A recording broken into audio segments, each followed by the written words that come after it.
समस्त पशुपालक भाई भौणी मान नमस्कार। आमर ग्रामीण पशुपालन यूट्यूब चैनल आउ एक नया वीडियो को आप समस्त को स्वागत। दर्शक बंधु आशा कर समस्ते भलरे थे। आज आमर जो विषय हूँ चर्मबिंडी रोग बा लंपी स्किन डिजीज बोली जोटा को कहुच्छे। आप बहुत सारा जगह देखुवे गाँ गंडारे भी आपणकर सहर मानक भी बहुत सारा जगह आपणकर जो गाई गोरु कि महिषी अच्छा से देहरे सब छोट छोट बिंडी टाइप रही जाऊँगी बथ टाइप रोचे कि आबू टाइप रही से घा हो फाटी जाऊँगी रक्त बाहर से गाईर आखिर लुह बाहर सब माने तार पाटी लाल बाहर टेम्परेचर बढ़ी जाऊँगी क्षीर उत्पादन कमी जाऊँगी बहुत सारा समस्या ये रोग जो होची। तो आज आम ता विषय आलोचना करवा। तो ता पूर्व दर्शक बंधु आमर ग्रामीण पशुपालन कालीपूजा ऑफर जोटा अच्छी कि मात्र 119 टंका देकी जो मैंने आम चैनल मेंबरशिप नौकरी से आम 30टा ओडिया रे लिखाई पीडीएफ बही पशुपालन संबंधी पीडीएफ बही आम दौचु। तो आपड़ जब मेंबरशिप नौ 119 टंका आपंकर खर्च हे मात्र मेंबरशिप नापर आप तार स्क्रीनशॉट नहीं कि आमर ये 6200189344 नंबर को पठातु आम आपको पीडीएफ बही व्हाट्सएप मध्यम पठईदेवु। ता सहित अन्य सुविधा रखीचु से जो मैंने मेंबरशिप नेबार असुविधा भोग कर नहीं पारना से डायरेक्ट आमको ये जो 99394932 नंबर रे फोन पे कि गूगल पे करदे पारे। यदि 119 टका करके आप गूगल पे कर दौरान कि फोन पे कर दौरान ये नंबर रे ताहले तार बोधे स्क्रीनशॉट उठे आमको ये जो व्हाट्सएप नंबर रे सेंड करंतु आम आपको संगे संग पीडीएफ बही जोगई देबु। ता सहित आमर जो मेंबर मानकर जो ग्रुप अच्छी से आपको ऐड करदेबु। तो ता द्वारा कौन हम आप जहाँ असुविधा हो पोस्ट कले आम आपको सब प्रकार सुविधा जोगई दे पारिबु। ठीक अच्छे। तो चर्मबिंडी रोग विषय जानापी आम चाहिए कि चर्मबिंडी रोग कौन आउ किपरि होता है। तो जो लंपी चर्म रोग बा चर्मबिंडी रोग इसटा खास करके गोरु मानू एक भीताणु जनित संक्रमण। ठीक अच्छे भाइराल इन्फेक्शन बोली या कहुच्छे। मूलतः यहाँ आफ्रिकार देखा जाता धीरे धीरे से बर्तमान एशिया यूरोप सबुआड़े से व्यापी चलती। क्लिनिकल तार जो लक्षण जो गुड़ाक सब अच्छी देखा तार लक्षण गुड़िक लक्षण मध्य हूँ आपणकर ज्वर हम आपणकर लुह बाहर पाटू लाल बाहर चर्म बिंडी भाया हो। तो यही सब तार रोचे। ठीक अच्छे। चर्मबिंडी रोग हूँ एक संक्रामक रोग उद्गीर्ण उद्गीर्ण माने तार जो बथ जो गुड़ाक हम चर्मबिंडी टाइप गुड़ाक हम से धीरे धीरे फाटीज। ठीक अच्छे। आ बेले बेले यहाँ मारात्मक रोग निए माने मारात्मक रूप निए जोटा कि आपणकर गाईर जीवन नहीं सेकेंड स्टेज रे पुणी यार कौन एक तो भाइराल इन्फेक्शन ही धीरे धीरे बैक्टेरियल इन्फेक्शन हो जाए माने जीवाणुजनित संक्रमण हो जाए या बहुत माने कौन अवस्था बहुत खराब हो जाए धीरे धीरे। यार इनक्यूबेशन पीरियड हूँ 4 ରୁ 14 दिन 4 ରୁ 14 दिन भीतर ये पूरा बाहर की देखा। प्रथम पर्यायर पशुपालक मैंने 3 ରୁ 5 दिन जो देखिए 40 ରୁ 41 डिग्री सेल्सियस तापमात्रार ज्वर हो सहित आपणकर भोक कमी जाए तार पाकुली करवा जोटा चुबेबा जोटा पाकुली करवाटा ह्रास पाए शक्ति ह्रास पाए से दुर्बल हो जाए धीरे धीरे असुस्थ गोरु मानकर नाक पानी बोहिब अत्यधिक माने कौन जो छिंडा मुंड बेक एवं जंघरे लिम्फ नोड फुलिबार लक्षण देखा घा टाइप रही से गुड़ाक फुलिकी फाटिबा आरंभ हो। जदि भाइरस से फुसफुस को संक्रमण करे तेबे से किछिंकर गुरुतर काश आउ श्वासक्रोध हो पारे। ठीक अच्छे। तो यही सब जिनस तार कौन लक्षण गुड़िक देखा जाए। तो ये जो चर्मबिंडी रोग माने आपणकर महामारी माने हेबार कारण कौन बा ये चर्मबिंडी रोग हेबार कारण कौन इटा हूँ गोटे मेंढा पक्स बा छेली पक्स गोट पक्स जो भाइरस द्वारा होता है जो प्रजातिर भाइरस द्वारा ये भाइरस से सेम प्रजातिर। ठीक अच्छे। तो जो लंपी चर्म रोग महामारी कि विक्षिप्त भाव में देखा जाए सबू जगह न भी हो पारे किसी जगह बहुत बड़ आकार रे हो। ठीक अच्छे। आर्द्र ग्रीष्म पागरे होता है सबुठ अधिक किंतु शीत दिन में देखा जाए वर्षा दिन भी हो पार खरा दिन भी हो पार शीत दिन भी होबार संभावना रही है। माने आम सियोरली कहीपर ना कि यहाँ ये दिन हम कि से दिन हम बोली कौन प्रकार ऋतु भी सी हो पारे। କାମୁଡ଼ୁଥିବା କୀଟପତଙ୍ଗ ଯେଉଁ କୀଟପତଙ୍ଗ ମାନେ ରକ୍ତ ଶୋଷନ୍ତି କାମୁଡ଼ିକି ସେଇ କୀଟପତଙ୍ଗ ମାନଙ୍କ ଦ୍ୱାରା ଏଇଟା ବ୍ୟାପିଥାଏ। ଗୋଟେ ପଶୁକୁ ଯଦି ଧରନ୍ତୁ ହେଇଯାଇଛି ତ ତାଠୁ ଅନ୍ୟ ପଶୁକୁ ଏଇ କୀଟପତଙ୍ଗ ମାନଙ୍କ ଦ୍ୱାରା ହିଁ ବ୍ୟାପିଥାଏ। ତା ସହିତ ଆପଣଙ୍କର ଆଉ କ'ଣ ହେଇଥାଏ ନା ଏଇ ଯେଉଁ ଭାଇରସଟା ଥାଏ ଆପଣଙ୍କର ଛୁଇଁବା ଦ୍ୱାରା ମଧ୍ୟ ଗୋଟିଏ ଯେଉଁ ପଶୁ ସଂକ୍ରମିତ ପଶୁକୁ ଆଉ ଗୋଟେ ପଶୁ ଯଦି ଛୁଉଁଛି କିମ୍ବା ତାର ଲାଳର ସଂସ୍ପର୍ଶରେ ଆସିଯାଉଛି ତାହେଲେ ତାକୁ ମଧ୍ୟ ଏହି ରୋଗ ହେଇପାରେ। ତ ଏହାର ସବୁ ଲକ୍ଷଣ କ'ଣ କ'ଣ? ତ 104ରୁ 107 ଡିଗ୍ରୀ ଫାରେନହାଇଟ୍ ପର୍ଯ୍ୟନ୍ତର କ'ଣ ଜ୍ୱର ହେବ। ସାଧାରଣତଃ ଆମର 102 ଡିଗ୍ରୀର ତାପମାତ୍ରା ତାର ଥାଏ ଗାଈ ଗୋରୁମାନଙ୍କର, ତ ତାଠୁ ଅଧିକ ବଢ଼ିଯିବ, ବହୁତ ଜୋର ଜ୍ୱର ହେବ ହେଲା। ଆଉ ତା ସହିତ ସମଗ୍ର ଶରୀରରେ ଗୋଲ ଆଉ କଳା ରଙ୍ଗର ଆବୁ ବାହାରିଯିବ, ଗ୍ରନ୍ଥି ଆଉ ଶିର ମଧ୍ୟ ଫୁଲିଯିବ। ତା ସହିତ ପ୍ରାଣୀମାନେ ଖାଇବା ପିଇବା କମେଇ ଦେବେ ଆଉ ଗୋଟେ ସ୍ଥାନରେ ଠିଆ ହେଇକି ରହିବେ। ତାଙ୍କୁ ଚାଲିବା ମଧ୍ୟ ବହୁତ କଷ୍ଟକର ହେବ, ଖାଦ୍ୟ ହଜମ କମିଯିବ, ତାଙ୍କର ପାକୁଳି କରିବା କମିଯିବ। ତାପମାତ୍ରା ଅଧିକ ବଢ଼ିଯିବାରୁ ଗର୍ଭଣୀ ଯେଉଁ ଗାଈମାନଙ୍କର ଗର୍ଭ ନଷ୍ଟ ହେଇଯାଏ। ପାଟିରୁ ଲାଳ ବାହାରିବ, ଆଖିରୁ ପାଣି ବାହାରିବ, ଠିକ୍ ଅଛି, ବହୁ ମାତ୍ରାରେ ବାହାରିବ। ତା ସହିତ ପଶୁ ଦୁର୍ବଳ ହେଇଯିବ। ଯଦି କ୍ଷୀର ଉତ୍ପାଦନ ହେଉଥିବ, ଗାଈ ଯଦି କ୍ଷୀର ଦେଉଥିବ ତାହେଲେ କ୍ଷୀର ମଧ୍ୟ ପୁରାପୁରି କମିଯିବ। ତ ଏଇ ରୋଗ ଯେଉଁଟା ଲମ୍ପି ସ୍କିନ୍ ଡିଜିଜ୍ ବା ଚର୍ମବିଣ୍ଡି ରୋଗ ଏଇଟା ହେଇଥାଏ କେମିତି? ଯେମିତି ୟା ପୂର୍ବରୁ ଆମେ କଥା ହେଇଥିଲେ କି ରକ୍ତ ଖାଉଥିବା ଟିଙ୍କ କିମ୍ବା ମାଛି କାମୁଡ଼ିଲେ ଗୋଟିଏ ପ୍ରାଣୀରୁ ଅନ୍ୟ ପ୍ରାଣୀକୁ ଏଇଟା ବ୍ୟାପିଥାଏ। ଏଇ ଫଟୋରେ ଯେମିତି ଦେଖୁଛନ୍ତି ଏଇ ଗାଈକୁ ଯେଉଁ ମାନେ ରକ୍ତ ଖାଉଥିବା ମାଛି କିମ୍ବା ଟିଙ୍କ କାମୁଡ଼ିବେ, ସେମାନେ ଯଦି ଅନ୍ୟ କୌଣସି ଗାଈକୁ ଯାଇକି କାମୁଡ଼ିଲେ ତାହେଲେ କ'ଣ ହେବ? ଆପଣଙ୍କର ଏହି ରୋଗଟା ଅନ୍ୟମାନଙ୍କୁ ବ୍ୟାପି ଚାଲିବ। ଏହି ରୋଗରେ ଆକ୍ରାନ୍ତ ହୋଇଥିବା ଗାଈ ଗୋରୁ ଅନ୍ୟମାନଙ୍କ ସଂସ୍ପର୍ଶରେ ଆସିଲେ କିମ୍ବା ଆକ୍ରାନ୍ତ ଗାଈ ଗୋରୁଙ୍କ ଲାଳରୁ ମଧ୍ୟ ଏହା ବ୍ୟାପିପାରେ। ତ ଗାଁ ଗହଳିରେ ଗାଈ ଦୁହିଁବାକୁ ଆସୁଥିବା ଲୋକ, ଯେଉଁମାନେ ସବୁ ଗୋପାଳ ଲୋକମାନେ ଆସନ୍ତି, ଗୌଡ଼ ଲୋକମାନେ ଆସନ୍ତି, ସେମାନେ କ'ଣ କରନ୍ତି ନା ଗାଁ ଗହଳିରେ ଗାଈ ଦୁହିଁକି ମାନେ 4-5ଟା ଗାଈ ସେମାନେ ଦୁହିଁଥାନ୍ତି। ତ ଯଦି ମନେ କରନ୍ତୁ ଆପଣଙ୍କର କୌଣସି ଗାଈକୁ ହେଇଯାଇଛି, ସେଇ ଗାଈକୁ ଦୁହିଁ ସାରିଲା ପରେ ଅନ୍ୟ ଗାଈକୁ ସେମାନେ ଦୁହିଁବା ପାଇଁ ଯାଉଛନ୍ତି, ତ ସେଥିରୁ ମଧ୍ୟ ହେଇଥାଏ। ଠିକ୍ ଅଛି। ତ ଏଇ ଯେଉଁ ଲମ୍ପି ସ୍କିନ୍ ଡିଜିଜ୍ ବା ଚର୍ମବିଣ୍ଡି ରୋଗ ହେଲେ କ'ଣ କ'ଣ ଅସୁବିଧା ଆମକୁ ହେଇଥାଏ? ମୁଖ୍ୟ ଅସୁବିଧା ହେଉଛି କି ଏଇ ଯେଉଁ ଭାଇରସ୍ ଦ୍ୱାରା ପ୍ରଥମେ ଗାଈ ଆଉ ମଇଁଷିକୁ ଜ୍ୱର ହେବ। ପ୍ରଥମ 2-3 ଦିନ ଆପଣଙ୍କୁ ହାଲକା ହାଲକା ଜ୍ୱର ଆସିବା ଷ୍ଟାର୍ଟ ହେବ। ଜ୍ୱର ପରେ ଚର୍ମରେ ଗୋଲ ଗୋଲ ବିଣ୍ଡି ଭଳି ହୋଇଯିବ। ତ ଏଥିରେ ନିମୋନିଆ ହେବାର ମଧ୍ୟ ବହୁତ ପ୍ରକାରର ଚାନ୍ସେସ୍ ଅଛି।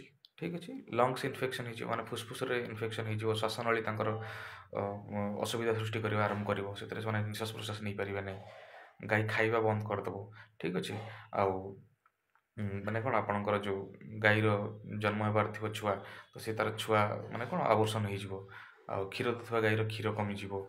ଗାଈଟି ଥରେ ଏଇ ରୋଗରେ ଆକ୍ରାନ୍ତ ହେଲା ପରେ ବହୁତ ଦିନ ପର୍ଯ୍ୟନ୍ତ ସେ ଆଉ ଛୁଆ ଦେବ ନାହିଁ ବା ଛୁଆ ରଖିବନି ହେଲା, ତା'ର ବାରମ୍ବାର ଆବର୍ଷଣ ହେଇଚାଲିବ। ତ ଏଇ ପ୍ରକାରର ମାନେ ସିରିୟସ୍ କଣ୍ଡିସନ୍ ହେଇଥାଏ, ଯାହାକି ଆପଣଙ୍କର ଖାସ କରିକି ଯେଉଁ ଦୁଗ୍ଧ ଚାଷୀମାନେ ଅଛନ୍ତି ସେମାନେ ବହୁତ ପ୍ରକାର ଅସୁବିଧାରେ ପଡ଼ନ୍ତି। ତାଙ୍କର ମାନେ କ'ଣ ଗାଈ ତ ଭଲ ହେଇଯିବାର ଚାନ୍ସେସ୍ ତ ବହୁତ ଅଛି, କିନ୍ତୁ ତାପରେ ସେ ଆଉ କ୍ଷୀର ଉତ୍ପାଦନ ସେତେ ଭଲ ଦେବନି। ଆପଣଙ୍କର ଯେଉଁ ଗାଈ 18 ଲିଟର 20 ଲିଟର କ୍ଷୀର ଦେଉଥିଲା ସେ ବର୍ତ୍ତମାନ 3 ଲିଟର 4 ଲିଟର କ୍ଷୀର ଦେବ, ଆଉ ଆପଣ ତାକୁ କାହାକୁ ବିକ୍ରି ବି କରିପାରିବେ ନାହିଁ। ତେଣୁକରି ଏଇ ରୋଗକୁ ଯେତେ ଶୀଘ୍ର ପାରୁଛନ୍ତି ସାବଧାନ ହେଇଯାଆନ୍ତୁ। ତା ସହିତ ଆପଣଙ୍କର ଯାହା ବି କିଛି ସିମ୍ପଟମ୍ ଆପଣ ଦେଖୁଛନ୍ତି, ଲକ୍ଷଣ ଯଦି ଦେଖୁଛନ୍ତି, ତାହେଲେ ନିକଟସ୍ଥ ପଶୁ ଚିକିତ୍ସକ ପାଖକୁ ଯାଆନ୍ତୁ। ଆଉ ତା ସହିତ ତାଙ୍କର ଉପଚାର କିପରି ହେଇପାରିବ ସେସବୁ ବିଷୟରେ କଥାବାର୍ତ୍ତା ହୁଅନ୍ତୁ। ତ ଏଇ ଯେଉଁ ଲମ୍ପି ସ୍କିନ୍ ଡିଜିଜ୍, ୟାର ନିରାକରଣ ଆପଣ କେମିତି କରିବେ? ହେଇଗଲା ପରେ ତ ଆପଣ ପଶୁ ଡାକ୍ତରଙ୍କ ପାଖକୁ ଯିବେ, କିନ୍ତୁ ୟାର ନିରାକରଣ ଆପଣ କେମିତି କରିବେ ଯେମିତିକି ଆପଣଙ୍କର ନ ହେବ? ଯେଉଁ ଗାଈ ମଇଁଷି ଆପଣ ଯେଉଁ ଜାଗାରେ ରଖୁଛନ୍ତି ସେ ଜାଗାକୁ ନିୟମିତ ଭାବରେ ବିଶୋଧନ କରନ୍ତୁ। ଗାଈ ଗୁହାଳରେ 2% ସୋଡ଼ିୟମ୍ ହାଇପୋକ୍ଲୋରାଇଡ଼୍ ଯେଉଁ ଅଛି ଆପଣଙ୍କର କେମିକାଲ୍ ଆସୁଛି ତାକୁ ସ୍ପ୍ରେ କରନ୍ତୁ। ଗାଈ ଦେହରେ ଟିଙ୍କ ନ ହେବା ପାଇଁ ଆପଣ ତା'ର ବ୍ୟବସ୍ଥା କରିବେ ହେଲା। ବିଭିନ୍ନ ପ୍ରକାର ମାର୍କେଟରେ ଔଷଧ ଆସୁଛି, ତ ଆପଣମାନେ ଯାଇକି ଟିଙ୍କ ଔଷଧ ମାଗିଲେ ବି ସେମାନେ ଦେଇଦେବେ ଆପଣଙ୍କୁ। ଆଉ ଯିଏ ବି ଗୁହାଳକୁ ଯାଉଛନ୍ତି, ଆପଣ ଗାଈମାନଙ୍କୁ ଛୁଉଁଛନ୍ତି ବା ସେମାନଙ୍କୁ ଗଧଉଛନ୍ତି କିମ୍ବା ଗାଈ ଦୁହୁଁଛନ୍ତି, ସେମାନେ ସବୁବେଳେ କ'ଣ କରିବେ? ସାନିଟାଇଜର୍ ଆଉ ହ୍ୟାଣ୍ଡ ୱାଶ୍ ବ୍ୟବହାର କରିବେ। ଯିବା ପୂର୍ବରୁ ଗାଈ ଗୁହାଳକୁ ଯିବା ପୂର୍ବରୁ ଆପଣଙ୍କର ଏଇସବୁ ଜିନିଷ ବ୍ୟବହାର କରିବେ। ଆଉ ଗାଈ ଗୁହାଳରୁ ଫେରିଲା ପରେ ମଧ୍ୟ ଏଇସବୁ ଜିନିଷ ବ୍ୟବହାର କରିବେ। ଯେଉଁ ଗାଈ ଦେହରେ ରୋଗ ଚିହ୍ନଟ ହେଇଯାଉଛି ବା ଯେଉଁ ଗାଈ ଆପଣଙ୍କର ରୋଗିଣା ହେଇଯାଉଛି ଏଇ ରୋଗରେ, ତ ତାକୁ ଅଲଗା ରଖିବେ, ଯେଉଁ କ୍ୱାରେଣ୍ଟାଇନ୍ରେ ରଖିକି ତାକୁ ଚିକିତ୍ସା କରିବେ। ଗାଈକୁ ଗୋଠରେ ଜମା ବି ମିଶାଇବେ ନାହିଁ କିମ୍ବା ଗୋଠରେ ଛାଡ଼ିବେ ବି ନାହିଁ। ଯଦି ଦେଖୁଛନ୍ତି ଏଇ ଗାଈ ଭଳିଆ ଆପଣଙ୍କର ଅସୁବିଧା ହେଇଛି, ତ ତାକୁ ଆପଣ ଅଲଗା ରଖନ୍ତୁ।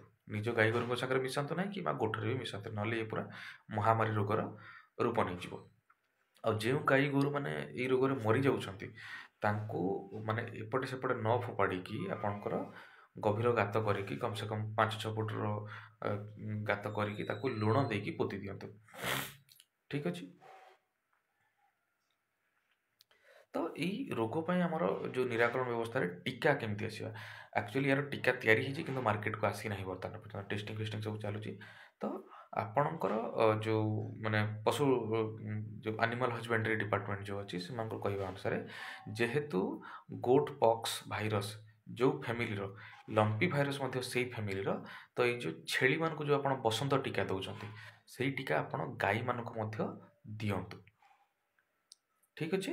गाई मानक मत देवा द्वारा कौन हम ये से उपशम मिल जो तार लंपी स्किन टीका आसीज से या भल टीका ही आसो किंतु एवं पर्यंत जेहेतु मार्केट रे अवेलेबल ना तो आपने गोट पॉक्स वैक्सीन ही गाई मानक दिंतु। ठीक अच्छे। यार उत्तरकाशी स्ट्रेन मागे है कभी आमको गोट पॉक्स उत्तरकाशी स्ट्रेन दिंतु। यहाँ हूँ हेस्टर कंपानी।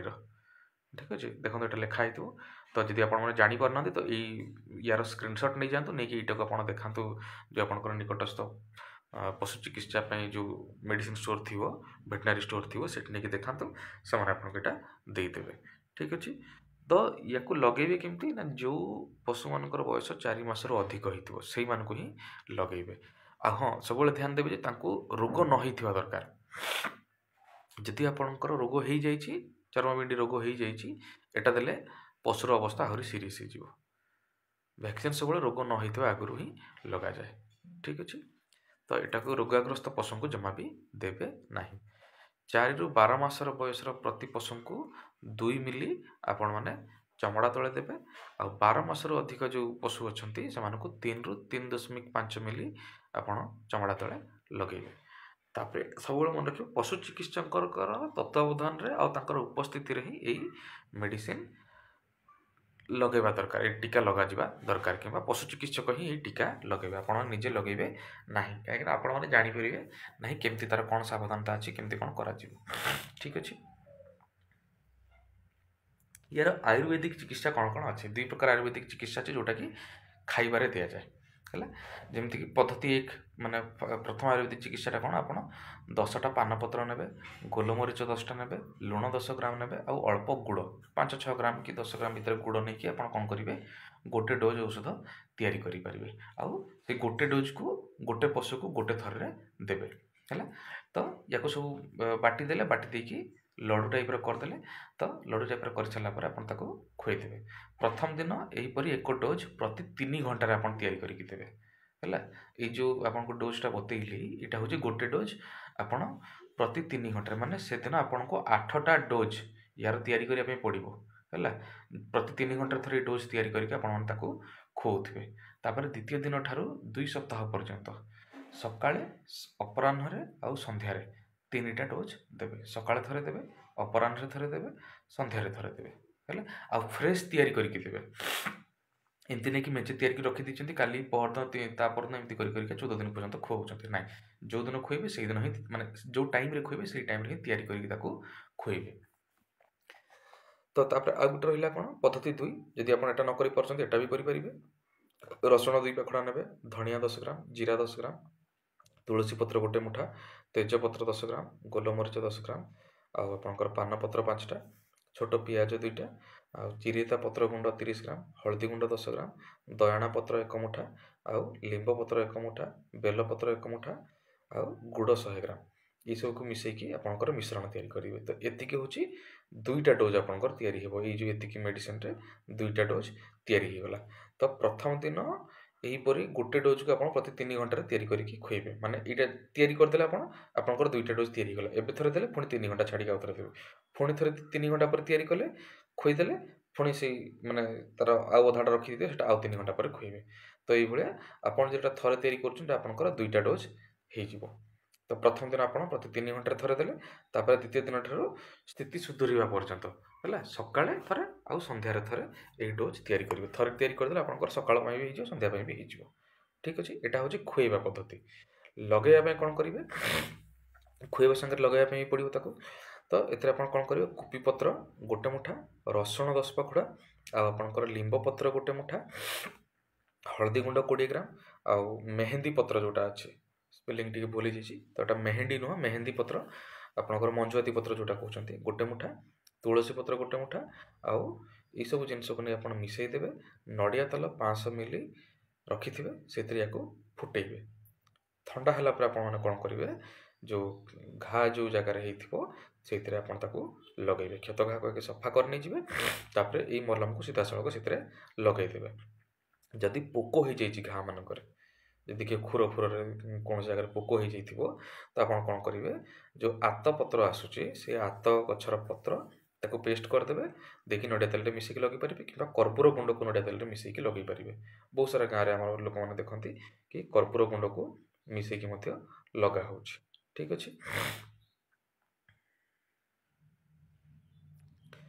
तो होमियोपैथिक चिकित्सा कौन अच्छे ना यहाँ देखो LSD-25 किट गोटे आसूची तो ये जो LSD-25 किट को आपण मैंने किणिकी आनीपारे यहाँ 200-300 टका भाया पड़ूँ यहाँ तो ये औषध आपंकर ई पैकेट्रे 2टा औषध थी गोटे हूँ स्प्रे आ गोटे हूँ होमियोपैथिक औषधर लिक्विड गोटे थी तो ये जो स्प्रे को आप कौन करेंगे दिन को 3-4 थर से घा मान स्प्रे करेंगे आउ ये जो औषध देती प्रति गाई को 20 टपा लेखाए दिन को 4 थर देवे सकाଳେ थरे देले तापर आपंकर जो 10टा 11टा भितर थरे देवे 3टा 4टा पाखापाखि थरे देवे आउे पुणी संध्या बेला आउे देदेवे 20 टपा लेखाएं या दिन को 4 थर देवे तो यहाँ बहुत भल काम करे यार माने कौन जो रिजल्ट बहुत भल देखा जाए आम जी जगह देखीचु होमियोपैथिक औषध हेल्ले बहुत भल ये कम कर तापर जब देखा ए गोटे समस्या देखा जाए कौन जो पशु मैंने आक्रांत होती से इम्यूनिटी सिस्टम बहुत माने खराब हो जाए है माने इम्यूनिटी पावर तक कमी जाए रोग प्रतिरोधक शक्ति जोटा से कमी जाए तो रोग प्रतिरोधक शक्ति बढ़ावाटा हूँ बहुत बड़ गोटे कौन उपशम दे था आप देखिए ये कौन हुए ना जो लंपी रोग लड़िया जो रोग प्रतिरोधक शक्ति से गाई मानकर जो कमी जाए से जीवन चली जाए तो जो देखा कि दुर्बल और कम बयसर पशु मान ही बेसी संख्यार मृत्युवरण करुँच ठीक अच्छे तो से कौन जो मान देह रोग प्रतिरोधक शक्ति कम थाए ये रोग से मृत्युवरण होता है तो ये रोग आक्रांत पशु को सठिक जत्न ने उपयुक्त खाद्य माने देवे माने सुस्थ रखापी सहित रोग प्रतिरोधक शक्ति बढ़ाई सब प्रकार जिनस को ध्यान देवाई पड़ो तो आपण मैंने V5 इंजेक्शन लगे पारे है 5 मिली मांसपेशी लगे पारे यहाँ मात्र थरे लग तार ट्रिटमेंट माने जिते दिन चलो से मात्र थरे ही इंजेक्शन लगाया पड़ो ई सेलेनियम इंजेक्शन माने आपंकर जो पाउडर गोटे आसूची ई सेलेनियम पाउडर आप आनी खाद्य मिसिकी दे पारे सेलेनियम आपंकर कौन कर ना तार इम्यूनिटी बढ़ाई साहाय्य कर एभिल इंजेक्शन गोटे देवे आपंकर जो एभिल इंजेक्शन आप जानते जो विभिन्न प्रकार एलर्जी अटकेब आपंकर जो स्किन एलर्जी जो हो जाए एभिल इंजेक्शन बहुत भल काम करता है तो ए बहुत भल काम कर विटामिन सी तार इम्यूनिटी बढ़ाई बहुत भल काम करें तो विटामिन सी दिंतु जी दरकार पड़ुची 2-3 थर रिपीट करतु तो यही सब जिन आप डाक्तर मान तत्वावधान करेंगे निजे निजे मन इच्छा आणिकी करदे ना डाक्तर परामर्श ने कि डाक्तर को डाकिबे आणिकी निजे करेंगे है तो आम केवल आपको सावधानता सब जिन बताऊँ एक्चुअल जिन आपंकर कौन असुविधा है कौन न होता आपको डाक्तर ही बतई पारे तेणु पशु डाक्तर को डाकिबे डाकिकी तार समाधान आपने करेंगे बहुत बहुत धन्यवाद आपने एत सुंदर भाव में आमको सहयोग कर भल पाइबा दौरान आम वीडियो देखुं तो ये नुआ नुआ वीडियो पे आम चैनल को सब्सक्राइब करूँ वीडियो डिस्क्रिप्शन में आम आपंकर जो आम व्हाट्सएप ग्रुप नंबर देदेवु जो आपने जॉइन करेंगे कुकुड़ा छेली आ गोपालन व्यवहृत होता होमियोपैथिक मेडिसिन जहाँ भी आपको दरकार आप पाखर नहीं पारे से आम पाखे रोचे नापियर घासर चारा आजला चारा ये सब जिनस आमको यही नंबर में जोगाजोग करूँ बहुत बहुत धन्यवाद नमस्कार।